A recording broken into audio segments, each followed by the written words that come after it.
Hi friends, it's Laura. Happy Monday. Welcome back to my channel. The past week, my sales have been pretty slow. They've been a little bit dismal, actually. And I know that we all go through this. Sometimes it's seasonal, sometimes it's due to something like the economy, sometimes it's because there's a full moon, sometimes it's because we just haven't been putting the work in. But when sales get slow and we really start to feel that sort of crunch from that, sometimes we can feel a little bit desperate and want to engage in some sort of quick fix activities. But I wanted to talk about some of those today because I've come up with this list of 8 things that I will not do in order to get sales because I don't really feel that they work for me, or I don't feel that the payoff is worth the cost. Let's talk about what some of those are. So the first one is a pretty big one, I think. Uh, it's paid ads or promoted listings. From what I understand, pretty much every single website offers some version of this. eBay calls it promoted listings, Etsy calls it Etsy ads, Depop calls them boosted listings. And what you do is you're paying the site a fee of some sort to bump your item up in search results. Now, this can be valuable, I would imagine, if you are selling something where you have a lot of competition. Let's say you're selling an iPhone charger. I don't know, right? I don't know why I always go to that example, but I do. iPhone chargers. It's like very mundane or whatever. So it's just like a sea of all the same shit. So you may benefit from paying for your listing to be bumped to the top of search results because that's just a thing that people aren't doing a whole lot of. They're not searching through like 7,000 listings, right? They're going to search through a couple and they're going to go with the cheapest or the one with the highest rating or whatever. So your item being higher in search is probably going to be more beneficial. Selling vintage items is a lot different because somebody can search like, a vintage prairie dress, but all of those results are going to be totally different. And it's really going to rely on somebody like their eye being caught by the photo that you're using or the print of the dress, the length of the dress. It's going to have to fit them. These are all much more one of a kind items. And so the competition playing field is a lot different. And I do not feel that paying to have my item bumped up in search helps me at all. My biggest reason for feeling that way though is because of my experience with using Etsy ads. I have done promoted listings on eBay. I literally never got any sales from it. And I believe on eBay that when you use promoted listings, you only pay a fee once your item sells, but I never paid a fee because my items never sold that way. So it doesn't work for me on eBay. On Etsy, I was paying for Etsy ads, and all that does is that if somebody goes to the Etsy website and types into the search bar on Etsy, and it brings up all the results, like my ad would get bumped up in the listings. Now, as a buyer or from a buyer's perspective, when I search for things on Etsy, the search results that I get are so frequently horrifically irrelevant to what I'm looking for. For example, if I look for a black stretch velvet jumpsuit, I am going to get, let's say, 1,000 different results. And Etsy's filtering sort of reverts to relevance. It sorts it by relevance according to Etsy. I will get maybe some black stretch velvet jumpsuits, but I will get like a stretch velvet dress. I'll get stretch velvet blouses. I'll get black velvet paintings. Sometimes I will get a sweatshirt that says black velvet across it for no apparent fucking reason. And then there are even times that like I can't figure out why I'm getting a particular item in my search result because it seems wildly irrelevant. And a lot of that is because people are paying to have their items bumped up. And Etsy is trying to just like, oh, Laura's trying to promote this item. What search result can we stick this into? Um, when I change the filtering, the sorting from relevance to, let's say, price highest to lowest, the number of items that are shown to me will drop from, say, 1,000 when it's sorted by relevance to all of a sudden it's like 119 when I sort by price highest to lowest. So that's just telling me that Etsy is feeding me up a whole bunch of things that have nothing to do with what I'm searching for.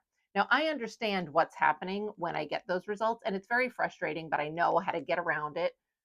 But a buyer who comes to Etsy and is looking for whatever, and they're getting this pages and pages of irrelevant junk, that's very frustrating.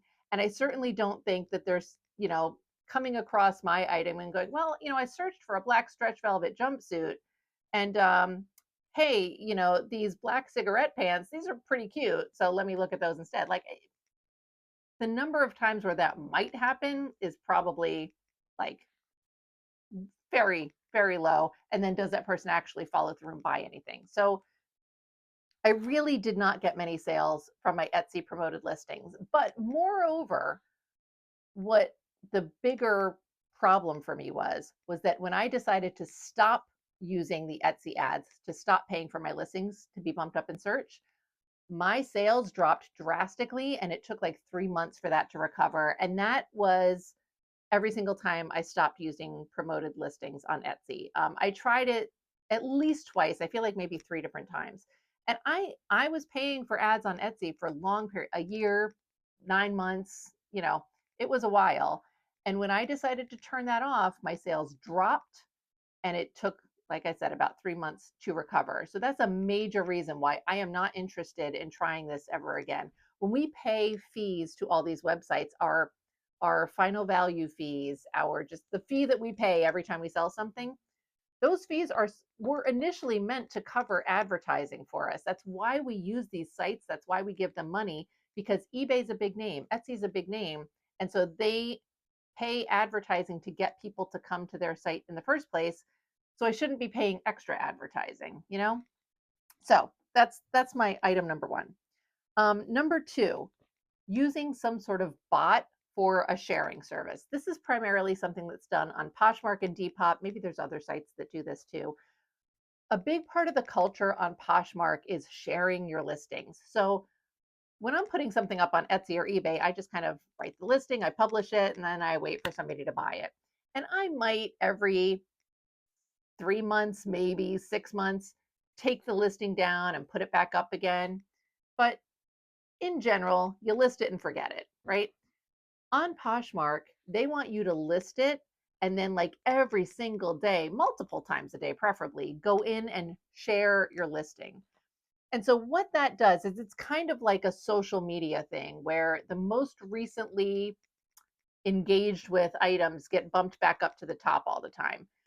Now, on Poshmark, this isn't really super useful. If you go to Poshmark and you want to buy something, you're probably not just randomly going to like their main feed and scrolling through to see, oh, what's been listed lately. No, you're going to look for something specific. So you're going to go to the search bar and you're going to filter out by brand, or you're at least going to type something in search. And that's what you're getting. Now, when you do type something in search, it may show some of the most recently shared items. But if you were looking for something specific, for example, I've been looking for some Doc Martin boots. It would be really nice if I could find some that I will actually be willing to pay for. But I go to Poshmark and I go in and I search this frequently. And because I search it so frequently, I don't want the items that have just been shared because I've probably seen those multiple times. I want the items that have just been listed. So I filter that way instead of just shared. Um, Poshmark wants you to sit there and share, share, share, share, share all day. And in addition to that, they want you to go and share your friends' items, share your new Poshmark sellers' items. They just have this big culture of sharing. And all they're really trying to do is have a lot of activity on the app. They want to make it look like tons of people spending all this time on this app, right? So, what ultimately ended up happening was that people started paying for some sort of bot service to go in and automatically share their items multiple times per day. Depop is a very similar setup that way. So, and the sharing process on Depop was more annoying and whatever. But I don't want to go and pay for bot. Here's the thing: on Poshmark and Depop, in my experience, both of these apps, I'm not selling super high dollar items in the first place there. A lot of the items I'm selling, 30, 40, $50, right? If I'm selling an item for $40 on Poshmark, my fee from Poshmark, I have to pay Poshmark $8 on that. And that's assuming I sold it at full price. If I have it listed at 40, somebody may make me an offer. I may have to offer some discounted shipping.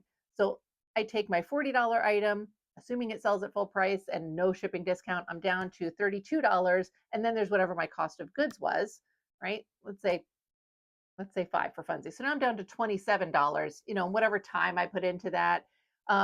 if I'm starting to pay a sharing service on top of it, you just keep eating away at your profits. Now, some people may say, yeah, you're going to eat away at your profits, but you're going to sell X amount more. Maybe, I don't know. And similar to the ads, I don't want to start engaging in a bot that's sharing, sharing, sharing, sharing, sharing. And then I decide it's not worth my money anymore. So I stop it. And now my Poshmark activity plummets. And I'm sort of punished in the algorithm because my activity levels went from here all the way down to here. I would rather just be kind of at here all the time and sort of rely on my listing activity to bring in the sales. I don't know if that makes sense to you, but like, I don't want to be like consistently making whatever 5 sales a week because I'm using a bot, and now I'm back down to like 1 sale every 2 weeks because I decided not to. I'd rather be making like my 2 to 3 sales a week. That's abysmal, but Poshmark is pretty abysmal for me, to be honest. All right. Same thing with Depop. Like, they're just not platforms where it's worth it to me to spend that extra money. There are sellers who like make their entire business selling on Poshmark. And maybe in that case, it is worth using a bot. I just don't find it to be something that I want to start paying additional money for. My third thing, running a ton of sales. So obviously, Etsy and eBay will let you turn on a sale. I can run a sale and have 20%, 30%, whatever percent off of all of my items if I choose to do that. Depop lets you have sales as well. I don't run a lot of sales. In the past, when I try to run a sale on eBay, I swear to God, the only thing that happens is I get a rush of lowball offers. I already accept offers on my eBay items, but for some reason, if I'm running a sale on my eBay items, people feel like, oh, she's running a sale. Let me see if I can offer even less money. Like, and it's when I run a sale, the sale that I run is better than my normal offers. I normally am okay accepting like 20 to 25% off of my asking price. When I run a sale, I usually go for like 30% off, maybe 40% off if it's really good. Um, I'm not looking to offer an even bigger discount on my sale price, but on eBay, buyers really feel emboldened to send me more offers when I'm running a sale, and I really don't make any sales from that. So I don't even bother on eBay. On Etsy, I actually do make decent amounts of sales when I'm running a sale, but again, I do it a couple of times a year, and it's a bigger discount that I would normally offer in any other form, right? Um, if I were doing that very regularly, people get accustomed to it and they just wait for sales to happen. They're like, why bother buying it now? She's going to run another 30%, 40% off sale. Even if it's like consistently running 25% off sales, something like that, people just get used to it. They just wait for the sale. I do use coupons a lot, as you know, and I do employ like a best offer uh, thing, whatever. I take best offers on almost all of the sites that offer them. So I will do that, but that's like a one-on-one. I don't find that there's a lot of value in running a lot of sales. When I do my sales on Etsy, they go decently. When I do sales on Depop, literally nothing happens. I don't even know why I bother. In fact, the most success I get with a sale on Depop is when I turn the sale off. For some reason that sometimes like seems to initiate some sort of activity, but it'll be like 1 or 2 sales from that. Like, it makes no sense to me, but that's fine. The next thing that I will not do to try to increase my sales is putting videos into my listings. I'm not opposed to this. I don't think videos and listings are bad. I think that they can be really fun. It's just a lot of work for me, and I don't feel like it's going to result in that much of a return. Um, I model the majority of the items that I sell as clothing items. And so, in order to do a video, I've got my camera set up and I pose and I do my little and I take pictures, and then I have to change outfits and stuff. But in order to do videos, what I would have to do is then take all my photos, go to the phone, change the setting to the video setting, come back, do the video, go back, change it back to photo setting, change outfits. That's very tedious. On top of that, um, because I use Vendoo, which is the cross listing site, I write all my listings in Vendoo and then I publish them out to eBay, Etsy, Depop, Poshmark, etc. Vendoo does not have the capacity to store videos or even allow you to publish videos. So what I would have to do is publish my listings and then go back in later and add the videos in to the different listings. But on top of that, eBay won't let you do that. If I publish a listing through Vendoo to eBay, if I want to go in and add a photo later, I can't. eBay says, no, you can't mix. You can either have all your photos come from Vendoo or you can just publish the listing on eBay, but we're not going to let you like sort of have hosted photos from Vendoo and also add photos into eBay directly. So, but even if I wasn't using Vendoo, and even when I wasn't using Vendoo, I still didn't add videos to. I mean, once in a blue moon, like I have a dress with this gorgeous fringe, and I did a video for that dress because it's super fun and it's fringy, and you want to see the movement, and it's cute. But it's just this like added extra tedious work that doesn't really result in a whole lot of sale activity for me. The next thing, number 5, thing that I will not do is race to the bottom with my prices. So I use a lot of different tactics depending on the sites. On eBay, I have best offer available for all of my listings. I do not do free shipping on eBay, but I do have free returns. And on Etsy, I do free shipping. I do accept offers on Etsy, but Etsy is not really an offer kind of culture necessarily. And on Depop, I accept best offers. Poshmark, you're going to get the offers whether you accept them or not, but like Poshmark is very offer based.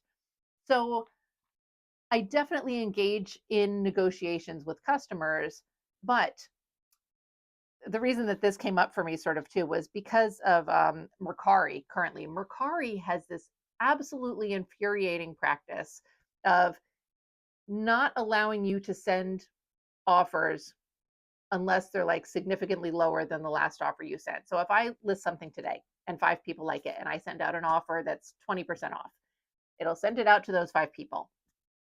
If 5 more people like the listing, so now I've got 10 people who have liked it, if I try to send an offer, it won't let me send out a 20% offer again. It will only allow me to send out an offer that is 10% lower than my lowest offer so far. So even though there's 5 people on there who have never gotten an offer before, it won't let me send out the 20%. I have to keep going lower and lower and lower. The same thing with their pricing.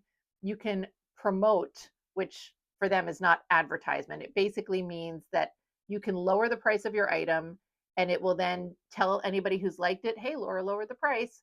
But here's the thing, if I send out a 20% off offer, and that doesn't get any bites, and then I go and I lower the price is only lowered by like 10%.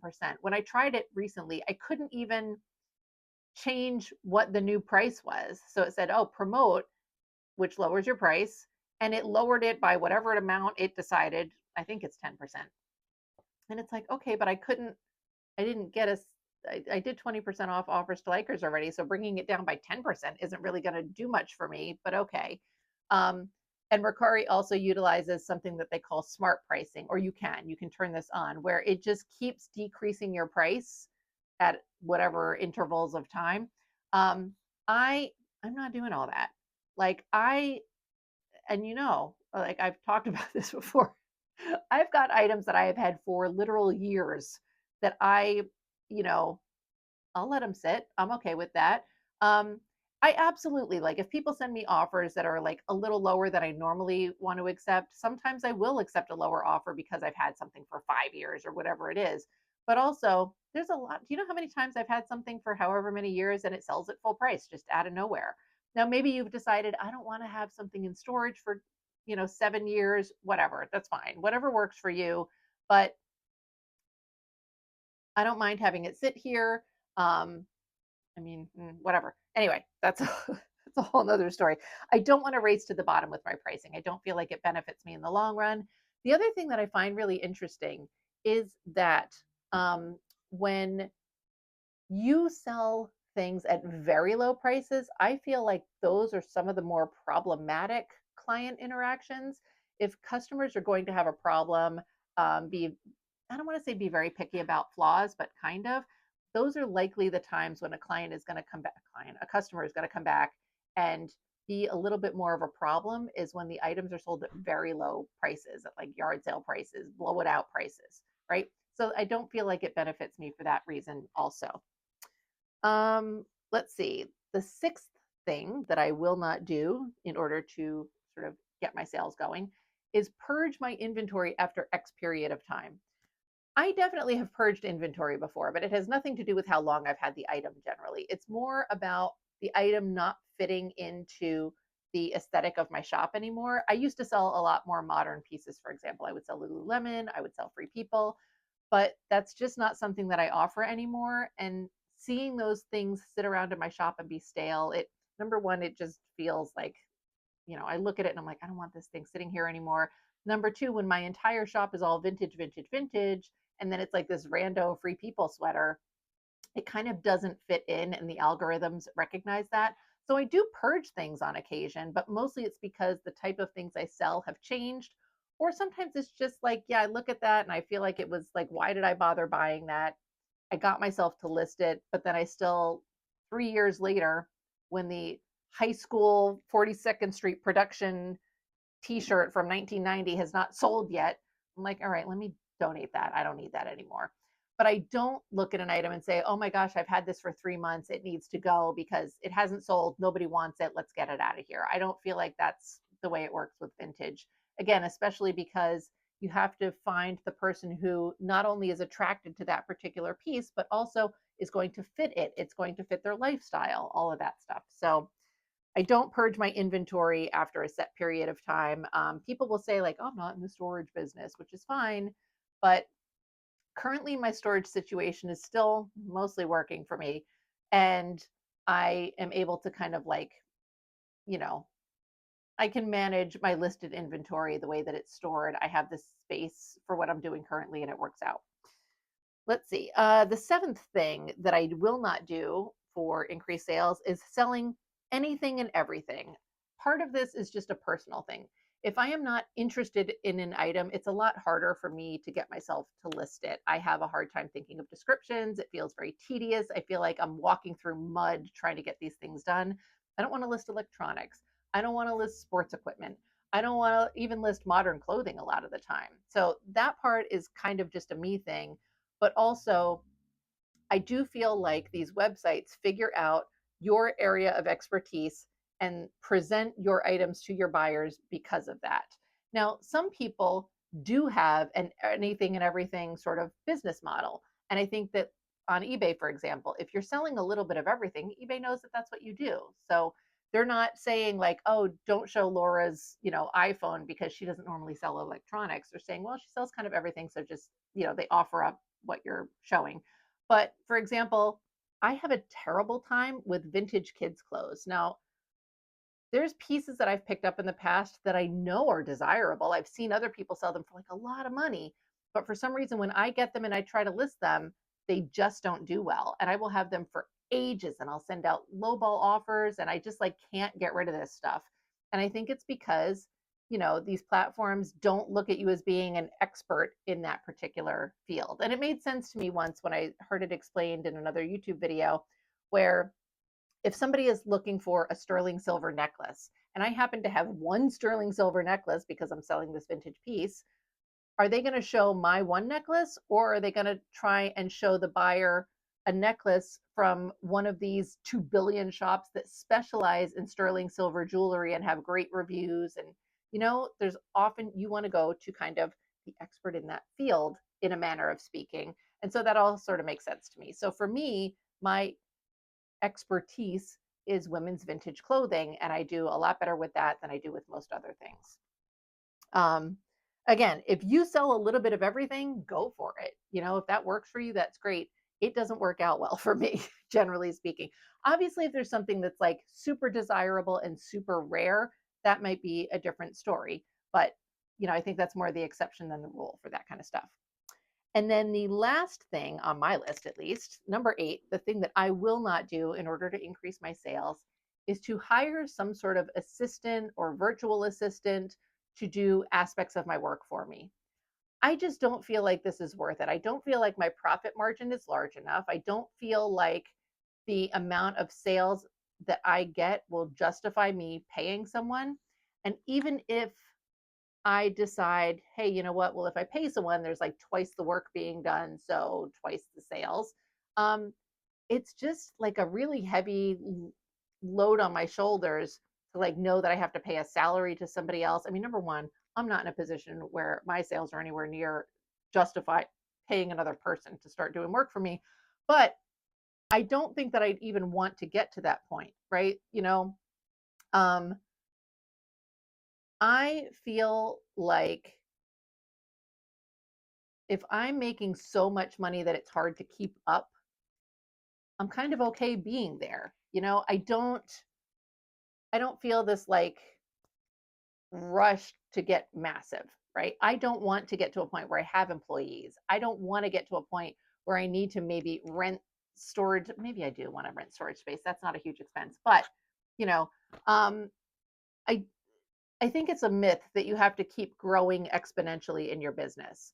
I think that at least for me, um, if I am able to pay my bills every month, I feel comfortable. I mean, yeah, do I want to have more money to put into savings? Do I want to have more money to go on a vacation? Sure. But there's going to be a certain point at which it's like, look, I'm comfortable. I'm not making myself crazy. I'm not hustle culture kind of person. That's not what I'm trying to do. I'm not miserable trying to bust ass 24/7 in order to make more and more and more money. I'm doing what I have to do and I'm paying my bills, and that's nice. And I feel like paying another person, I'm so sorry, I hit my microphone. Trying to pay another person just like adds a whole nother level of stress. And I feel like I don't even know how to put this into words, but like, if you're here with your sales, right? And then you add in a person's salary and that has to go here. Like for me, it's not worth it for this, like to cover this person's salary if I'm just making up here, right? Like I'm going to want to be up here or even up here. And I don't know, it seems like a lot. Like if that was a guarantee, maybe, but I don't feel like it is. Also, anything that I would bother paying somebody for, I can't imagine anybody else being like super into that, right? Like all the stuff that's fun about what I do, I'm not paying somebody else to do that because I want to do the fun part. So, how invested is somebody else going to be in doing my shipping or writing my drafts or, taking my photos? Also, I'm not going to like how they do it, chances are. But um so yeah, those are all things that are just not worth it for me. And I think that sometimes like there's a lot of really seasoned resellers who will talk about so many of these things like, oh, I hired an assistant and it was great, I'm paying for the spot and it's great. Like, and it makes you feel as though that's sort of another step in leveling up your business. And I don't really feel like that's necessarily true. I think it can be true, but I don't feel like it's a must. Like you have to get to the point where you're paying for bots or hiring assistants or paying for advertising or anything like that. If you want to advertise your business, like social media is totally free. Instagram, Twitter, whatever, Instagram, Facebook. Okay, social media is we're a little weird these days, but there's a lot of options if you want to do advertising totally for free, right? Um, and I don't know, that's another tangent. That's a separate video, probably. Anyway, I don't know if you found any of that interesting or useful. Those are my little things that I'm not really very interested in doing ever. I was going to go somewhere else with that last statement. I was going on another tangent somehow, but I lost it. So I'm sorry. You get a messy end of this video because I'm not restarting this video for a 74th time. I've tried to record this so many times today. I hope that you found that useful. Um, Take some of the pressure off yourself. You're doing great. Just keep plugging along with your listing. For me, the most reliable way to sort of generate sales is when I'm able to list new items. That's usually the one thing that I've been able to count on pretty consistently to help me get new sales. If I list, I will get sales usually. Sometimes it takes a couple days to catch up if I have not been listing consistently. So keep that in mind. Anyway, I hope that you found this helpful. I always appreciate you watching these videos so much, and I will see you again soon. Thank you.